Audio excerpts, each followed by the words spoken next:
स्वागत है आपका अपनी क्लास में। इससे पहले हमने संस्कृत में कारक पढ़े थे। कारक की तृतीय विभक्ति तक हमने कर लिया था। आज हम जो करेंगे कारक में चतुर्थी विभक्ति करेंगे, जिसमें चतुर्थी विभक्ति मतलब संप्रदान जिसका चिन्ह होता है के लिए। तो तृतीय विभक्ति तक कर्ता ने कर्म को करण से, ये तीनों हो गए। अब चतुर्थी विभक्ति संप्रदान के लिए। तो चतुर्थी विभक्ति में संप्रदान अपन जैसे बालक है, राम शब्द है, इनकी चतुर्थी विभक्ति के रूप क्या होते हैं? बालकाय, बालकाभ्याम और बालकेभ्य। बालकाय का ये है एक वचन, ये है आपके द्विवचन, ये है बहुवचन। अब आपको ध्यान क्या रखना है, जब एक बालक या एक किसी कर्ता के बारे में बात आए तो उसके लिए लगाना क्या है अपने को? एक ये बालकाय, दो जनों की बात हो तो बालकाभ्याम और दो से ज्यादा हो तो बालकेभ्य। अब मेरे पास में एग्जाम्पल है, जैसे इसको हम करते हैं, जैसे सूर्य प्रकाश के लिए होता है। अब देखो के लिए का मीन आ रहा है, मतलब इसमें हम क्या लगाएंगे? संप्रदान कारक। अब सूर्य प्रकाश के लिए होता है, देखो सूर्य, ये तो ऐसे ही लिखेंगे, एक वचन है, सूर्य प्रकाश के लिए, मतलब ये वाली जो चीज है वो संप्रदान के हिसाब से चेंज होगी। तो प्रकाश है तो प्रकाशाय। अब यहां जैसे बालकाय, तो यहाँ क्या हो गया? प्रकाशाय। होता है, होता में कौन सा धातु रूप आएगा? भवती, भवत, भवंती। तो भवती, सूर्य एक है तो सूर्य प्रकाशाय भवती। फिर अगला वाला देखो, सुरेश दिनेश के 100 रुपए धारण करता है। सुरेश, सुरेश को तो हम क्या लिखेंगे? एक वचन है, सुरेशः। दिनेश के, अब दिनेश के का मतलब ये है दिनेश के लिए। तो कभी कभी शब्द में जरूरी नहीं आता कि वो के लिए ही आए, तो आपको उसके हिसाब से अपना मीन बनाना होता है। दिनेश के लिए मतलब दिनेश के, तो हम क्या लिखेंगे? दिनेशाय, दिनेशाय। 100 रुपए को क्या बोलते? शतम। धारणकर्ता को धार्यति। सुरेश दिनेश के 100 रुपए धारण करता है। सुरेशः दिनेशाय शतम धार्यति। ये जो दिनेश के है वो के लिए मीन है, तो अपना यहाँ पे जो ये आया है बालकाय, जैसे ये वाला है तो दिनेशाय, ठीक है। अब धनिक मांगने वालों को वस्त्र देता, धनिक मतलब अमीर आदमी, मांगने वाले जो मतलब मांगते हैं उनको वस्त्र देता है। तो देखो धनिक को तो धनिकी लिखेंगे, धनिकः। मांगने वाले को क्या बोलते हैं संस्कृत में? याचक। क्या बोलते हैं? याचक। तो मांगने वालों को, अब ये मांगने वालों को ये पूरा एक साथ है ना, मांगने वालों के लिए है, तो हम यहाँ पे क्या लिखेंगे? याचकाय। यहाँ पे अपन की ये संप्रदान जो कारक है, मतलब चतुर्थी विभक्ति हम कैसे यूज करेंगे? याचकाय। वस्त्राणि, वस्त्र मतलब बहुत सारे वस्त्र है तो वस्त्राणि। देता है मतलब ददाति। धनिकः याचकाय वस्त्राणि ददाति, ठीक है। अब एक और करते हैं हम, माँ पुत्र के लिए भोजन पकाती है। देखो यहाँ तो पुत्र के लिए ये वाला सीधा सीधा आ रहा है, इसलिए इसको यूज कर सकते हैं, तो कोई कठिनाई आएगी नहीं। माँ को बोलते हैं अम्बा। आप जननी भी लगा सकते हैं, अम्बा भी लगा सकते हैं। अम्बा पुत्र के लिए पुत्राय। के लिए आ रहा है मतलब चतुर्थी विभक्ति है। पुत्र के लिए अभी पुत्र अकेला है तो हमने यहाँ प्रथमा विभक्ति ही एक वचन रूप ही प्रयोग किया। पुत्रों के लिए होता है तो पुत्रेभ्य हो जाता, ठीक है। तो यहाँ माँ पुत्राय भोजनम, पकाने को क्या बोलते? पचती। तो अम्बा पुत्राय भोजनम पचती। अब देखो आपको ध्यान रखना क्या है, आपको चतुर्थी विभक्ति का रूप याद रखना है। पहले तो बालकाय, बालकाभ्याम, बालकेभ्य। फिर आपको जो एग्जाम्पल आपको दे रखे हैं, जो उदाहरण, जो सेंटेंस आपको दे रखे हैं, वाक्य जो आपको दे रखे हैं हिंदी के, उनको संस्कृत में कैसे ट्रांसलेट करना है। अब सूर्य प्रकाश के लिए होता है तो आपको प्रकाश के लिए आ रहा है, मतलब अपना संप्रदान कारक है और वो चतुर्थी विभक्ति है, तो सूर्य प्रकाशाय भवति, सीधा सीधा आ जाता है। फिर सुरेश दिनेश के 100 रुपए धारण करता है, तो उसको उस लाइन के हिसाब से बनाना है। दिनेश के मतलब दिनेश के लिए ही है, तो हम क्या लिखेंगे? सुरेश दिनेशाय शतम धार्यति। शतम मतलब 100 रुपए। फिर धनिक मांगने वालों को वस्त्र देता है, धनिकः याचकाय वस्त्राणि ददाति। माँ पुत्र के लिए भोजन पकाती है, अम्बा पुत्राय भोजनम पचती। अब आपको जैसे ये चतुर्थी विभक्ति संप्रदान कारक अच्छे से समझ में आ गया है। अब हम इसी का पंचमी विभक्ति अपादान कारक करेंगे। देखो अपादान कारक में से या अलग होना उसका चिन्ह होता है, मतलब अलग होने के मीन में हम अपादान कारक को यूज करते हैं। और इसमें विभक्ति कौन सी लगती है? पंचमी। और पंचमी विभक्ति के रूप क्या होते हैं? बालकात, बालकाभ्याम, बालके। याद रखना जो सबसे जरूरी है, आपको शब्द रूप याद होने चाहिए। राम है, बालक है, या राम होता तो रामात, रामाभ्याम, रामेभ्य।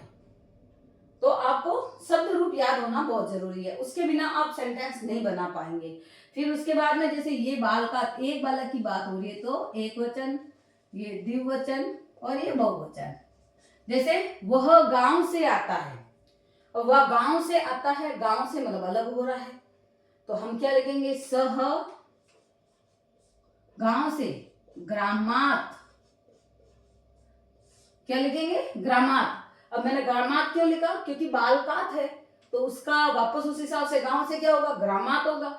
और अकेला है, वह गांव से आता है, तो अकेला है तो हम एक वचन लगाएंगे। आता को क्या बोलते हैं? आगच्छति। आगच्छति, वो गांव से आता है, स ग्रामात आगच्छति, गांव से अलग हो रहा है। ठीक है, तो ये पंचमी विभक्ति आ गई। खेत से पशु आते हैं। अब खेत को क्या बोलते हैं संस्कृत में? खेत को बोलते हैं क्षेत्र। क्षेत्रात्, खेत से अलग हो रहे हैं ना, तो क्षेत्रात् पशु आगच्छन्ति। पशु बहुत सारे हैं, आगच्छन्ति। आगच्छति नहीं लिखेंगे, आगच्छन्ति, पशु बहुत सारे। तो क्षेत्रात्, से खेत से अलग हो रहा है, तो क्षेत्रात् पशु आगच्छन्ति। पेड़ से पत्ते गिरते हैं, चाहे वृक्ष से पत्ते गिरते हैं, ये तो हिंदी में भी आपके ऐसे ही आते हैं। इसमें पूछा जाता है कौन सा कारक लगा हुआ है, और उसी को अगर हमको संस्कृत में ट्रांसलेट करना है तो हम कैसे करेंगे? वृक्ष मतलब वृक्षात। अब वृक्ष से अलग हो रहा है, इसलिए पंचमी विभक्ति वृक्ष के लिए लगेगा, ये वाला एक वचन। पत्ते, पत्राणि, बहुत सारे पत्ते होंगे ना, पत्राणि। पत्राणि बहुत सारे हैं, तो पतंती। वृक्षात पत्राणि पतंती। बादलों से वर्षा होती है। अब बादल एक तो है नहीं, बहुत सारे बादल हैं, तो हम कौन सा यूज करेंगे? विभक्ति का कौन सा रूप? बहुवचन, मतलब बालके भी है, तो हम क्या लिखेंगे? मेघेभ्य। अब बादलों को मेघ बोलते हैं, इसलिए क्या यूज करेंगे? मेघेभ्य। मेघेभ्य, मेघेभ्य मतलब ये पूरा आ गया। ठीक है, वर्षा को वर्षा ही बोलते हैं, मेघेभ्य वर्षा। अब होती को क्या बोलते हैं? भवती। वर्षा होती है, मेघेभ्य वर्षा भवती। तो ये मतलब आपको खाली और खाली ये वाली अगर विभक्ति के जो रूप है वो अगर आपको याद है, और आपको ये जो कारक है उनके चिन्ह आपको पता है, तो हम आराम से सेंटेंस बना सकते हैं। जैसे सबसे पहले वो गांव से आता है, वो गांव से आता है मतलब गांव से अलग हो रहा है, तो स ग्रामात आगच्छति। वह की जगह बहुत जने होते, तो स तौ तहा, तो तहा ग्रामात आगच्छन्ति, उस टाइप से वो वर्ड बन जाता, मतलब सेंटेंस बन जाते। खेत से पशु आते हैं, खेत से पशु बहुत सारे हैं, तो क्षेत्रात् पशव आगच्छन्ति, मतलब धातु रूप आपको उसके हिसाब से चेंज करना है। फिर वृक्ष से पत्ते गिरते हैं, वृक्षात, वृक्ष से अलग हो रहे हैं ना पत्ते, तो हम क्या लिखेंगे? वृक्षात पत्राणि पतन्ति। अब पत्ता एक दो तो है नहीं, बहुत सारे पत्ते गिर रहे हैं, तो पत्राणि पतन्ति। ठीक है, बादलों से वर्षा होती है, मेघेभ्यः वर्षा भवति। तो यहाँ तक अपना चतुर्थी विभक्ति पंचमी विभक्ति दोनों हो गए। इससे पहले हमने जो किया था वो प्रथमा द्वितीय तृतीय विभक्ति की थी, तो यहाँ तक हो गया। अब इसके आगे वाले सेंटेंस जो है अगले वाले पेज पे करते हैं। तो स्टूडेंट्स, अभी इससे पहले हमने चतुर्थी और पंचमी विभक्ति देखी, अब हम देख रहे हैं षष्ठी और सप्तमी विभक्ति। तो अभी षष्ठी विभक्ति जिसको हिंदी में बोलते हैं संबंध कारक का, की, के। हालांकि संस्कृत के अंदर षष्ठी विभक्ति ये संबंध कारक जो है उसको काउंट नहीं करते, लेकिन इसका यूज होता है। कैसे होता है देखो, ये आपस में संबंध प्रकट करने के लिए यूज आता है। अब आपस में संबंध प्रकट करने के लिए, जैसे राम की पत्नी सीता है, राम दशरथ का पुत्र है, मतलब का, की, के मीन में जब ये वाक्य बनते हैं तो उसमें इसका यूज होता है। अब आपको षष्ठी विभक्ति अपने तो जो रूप होते हैं उसमें षष्ठी विभक्ति के जो रूप होते हैं वो है बालकस्य, बालकयो, बालकानाम। एक बालक है तो बालकस्य, दो है तो बालकयो, ये एक वचन, ये द्विवचन और ये बहुवचन। ये बालक शब्द को ही लेके चल रहे हैं हम, और उसी के आधार पर सेंटेंस बन रहे हैं। और वैसे ही बाकी वाले जो शब्द होते हैं उनके रूप के हिसाब से सेंटेंस बनेंगे। जैसे राम की पत्नी सीता है। अब देखो राम की, यहाँ पे ये जो की का मतलब ये जो का की के आ रहा है, मतलब ये संबंध कारक है, और संबंध कारक मतलब षष्ठी विभक्ति है। तो राम की, अब राम की पत्नी सीता है। अब यहाँ पे मतलब राम अकेला है तो रामस्य, इसको हम क्या लिखेंगे, रामस्य। पत्नी को क्या लिखते हैं, भार्या। पत्नी को क्या कहते हैं संस्कृत में, भार्या। रामस्य भार्या सीता अस्ति। सीता यहाँ ऐसे ही होगा, रामस्य भार्या सीता अस्ति है मतलब है के मीन में अस्ति का प्रयोग कर रहे हैं अपन, ठीक है। फिर राम दशरथ का पुत्र है। अब जैसे देखो यहाँ दशरथ का, तो यहाँ पे हम संबंध कारक यूज करेंगे। पहले तो राम है तो रामः, दशरथ मतलब दशरथस्य, दशरथस्य यहाँ यूज आएगा, ये दशरथ का पुत्र अस्ति। यहाँ पे ये जो अपना लगा है वो षष्ठी विभक्ति लगी है काकी के मीन में, और यहाँ पर ये राम की। अब है हिमालय पर्वतों का राजा। देखो पर्वतों का की के का आ रहा है यहाँ, तो हम यहाँ पे षष्ठी विभक्ति का यूज करेंगे। पहले तो जो हिमालय है वैसे ही लिखेंगे हिमालय। पर्वतों का, पर्वत एक नहीं है, बहुत सारे पर्वत है, मतलब क्या हुआ, ये हमको बहुवचन यूज करना है। तो हम क्या लिखेंगे, पर्वतानाम। बाल का नाम होता है वैसे ही पर्वतानाम। राजा को क्या बोलते हैं, नृपः, तो यहाँ क्या बोलेंगे, नृपः। और आप इसकी जगह राजा भी लिख सकते हैं, राजा भी बोला जाता है, नृपः अस्ति। हिमालय पर्वतों का राजा है, हिमालय पर्वतानाम नृप अस्ति। अब वह समय का सदुपयोग करता है, वह को क्या बोलते हैं संस्कृत में, स। समय का, यहां पे अपने षष्ठी विभक्ति लगेगी, मतलब समयस्य। सदुपयोग, सदुपयोगः करता है मतलब करोति, वह समय का सदुपयोग करता है, स समयस्य सदुपयोग करोति। इस प्रकार से काकी के मीन में हम ये सेंटेंस बनाते हैं।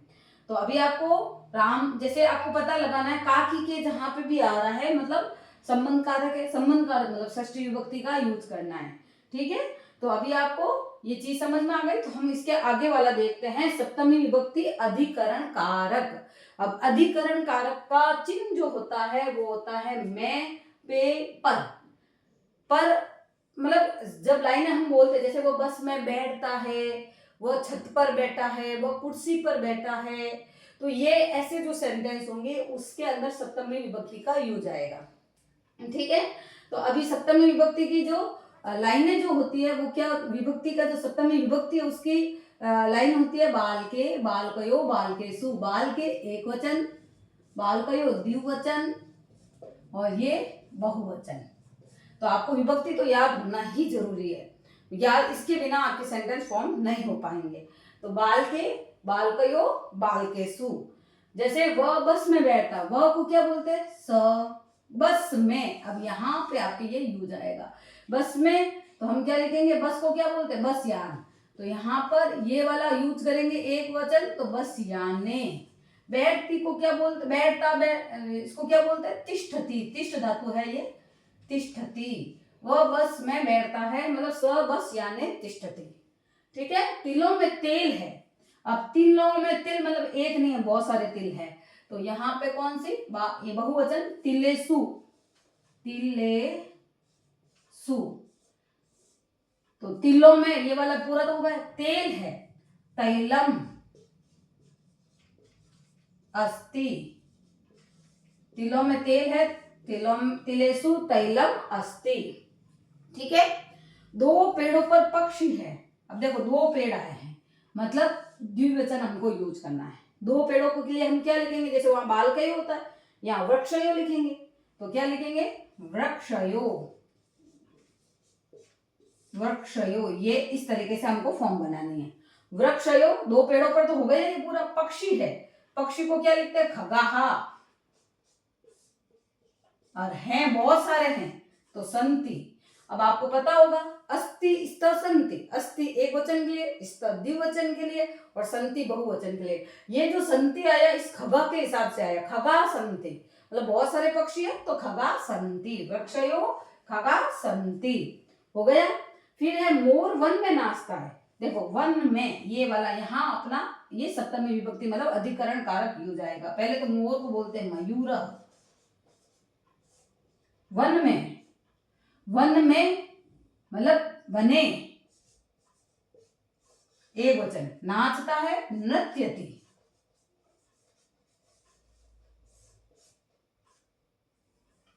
मयूरः वने नृत्यति, नाचता है। तो अभी वापस से इसको देखना चाहे तो ये सप्तमी विभक्ति जिसको हम अधिकरण कारक बोलते हैं हिंदी में, और उसके चिन्ह होते हैं मैं, पे, पर, और उसका एक वचन होता है बालके, बालकयो, बालकेसु। एक वचन क्या मतलब उसका सप्तमी विभक्ति रूप है बालके, बालकयो, बालकेसु। अब उसके हिसाब से हम सेंटेंस फॉर्म करते हैं। वह बस में बैठता है, ये जो बस में है वो अपना अधिकरण कारक है। तो यहाँ बस में एक है बस, तो जैसे बाल के होता वैसे हम लिखेंगे बस यानी। बैठता को हम बोलते हैं तिष्ठ धातु यूज आती है, तो यहाँ तिष्ठति, स बस यानी तिष्ठति। तिलों में तेल है, तिलैसु तेलम अस्ति, तिलेसु तेलम अस्ति।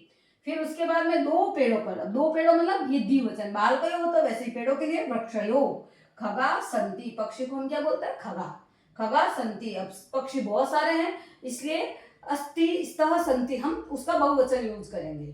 फिर मोर वन में नाचता है, मयूरः वने नृत्यति। इस प्रकार से अपने कारक के हमने 7 पार्ट मतलब 7 विभक्तियां ये देख ली है। अब लास्ट जो बचा है उसको हम देख लेते हैं, वो है आपका संबोधन। तो संबोधन देने के लिए अगले पेज पे चलते हैं। अभी हम लास्ट अपना संबोधन कारक पढ़ रहे हैं, जिसको संस्कृत में तो माना नहीं जाता पर अपन फिर भी देखते क्योंकि यूज तो इसका भी होता है। अब जैसे संबोधन कारक जिसके चिन्ह क्या, हे, भो, अरे, ये कहाँ यूज आता है, ये किसी को बुलाने के लिए आता है। जैसे हे पुत्र तुम क्या कर रहे हो, हे छात्र तुम क्या पढ़ते हो, ऐसे मतलब जो सेंटेंस बनते हैं ना, अरे तुम कहाँ जा रहे हो, मतलब ऐसे इस तरह के जो सेंटेंस बनते हैं वो इसमें यूज आते हैं। तो अभी हम जैसे कर रहे हैं तो लास्ट वाला देखते हैं, हे छात्र तुम क्या पढ़ते हो, मतलब हम किसी को पूछ रहे हैं कि तुम क्या पढ़ते हो, तो हम यहाँ क्या लिखेंगे, हे छात्र, इसको तो हे छात्र ही लिखेंगे। तुमको क्या बोलते हैं संस्कृत में, त्वम, और क्या को बोलते हैं किम, त्वम किम। अब देखो पढ़ते हो, त्वम के साथ में कौन सी विभक्ति आती है, ये वाली, पठसी पठत पठत, पठसी पठत पठत। तो हमें हमको कौन सी यूज करनी है, पठसी। तो तुम क्या पढ़ते हो तो पठसी। अगर तुम दोनों क्या पढ़ते हो तो हम क्या यूज करते हैं, त्वम के साथ में आता है युवाम, युवाम किम पठत। ठीक है, तो ये वाली चीजें आपको पता होनी बहुत जरूरी है। फिर उसके बाद में हे पुत्र मैं बगीचे में जाता हूं, और हे पुत्र को तो हे पुत्र ही लिखेंगे। हे पुत्र मैं को क्या बोलते हैं, अहम, बगीचे में। अब देखो ये बगीचे में अभी अपने जस्ट इससे पहले वाला कौन सा कारक पढ़ा था, सप्तमी विभक्ति अधिकरण कारक, जिसमें मैं, पर, पे यूज आता है, तो वो मैं ये वाला है, तो हम इसमें अधिकरण कारक को यूज करेंगे। बगीचे में मतलब जो उसका प्रथमा एक वचन क्या होता है, प्रथमा क्या सप्तमी का एक वचन होता है, क्या होता है, बाल के, तो यहाँ क्या लिखेंगे, उद्याने। तो हम उद्याने, अहम उद्याने। अब अहम के हिसाब से ही अपने ये धातु चेंज होगी। तो अहम के लिए क्या होता है, गच्छति गच्छत गच्छामि, गच्छति गच्छत गच्छन्ति, गस्सी गच्छत गच्छत, गच्छामि गच्छाव गच्छामा, गच्छामि। ये जो अहम वाले शब्द होते हैं उनके साथ में अहम, आवाम, वयमम, तो अहम गच्छामि, तो यहाँ अहम उद्याने गच्छामि। इस तरीके से आप सेंटेंस फॉर्म कर सकते हैं। तो आज अपना कारक वाला चैप्टर पूरा होता है। कारक, संस्कृत में कारक के हिसाब से ही सेंटेंस बनते हैं, जिसको हमने पूरा देखा। आपको अपने नोटबुक में से, बुक में से जो भी आपके पास सेंटेंस होते हैं उनको लिख के इसकी प्रैक्टिस करनी है। इस तरीके से सेंटेंस फॉर्म करना है तो बहुत ही इजीली तरीके से ये आपको सेंटेंस बनाने आ जाएंगे। अगर आपको वीडियो पसंद आया है तो लाइक और सब्सक्राइब करना ना भूलें।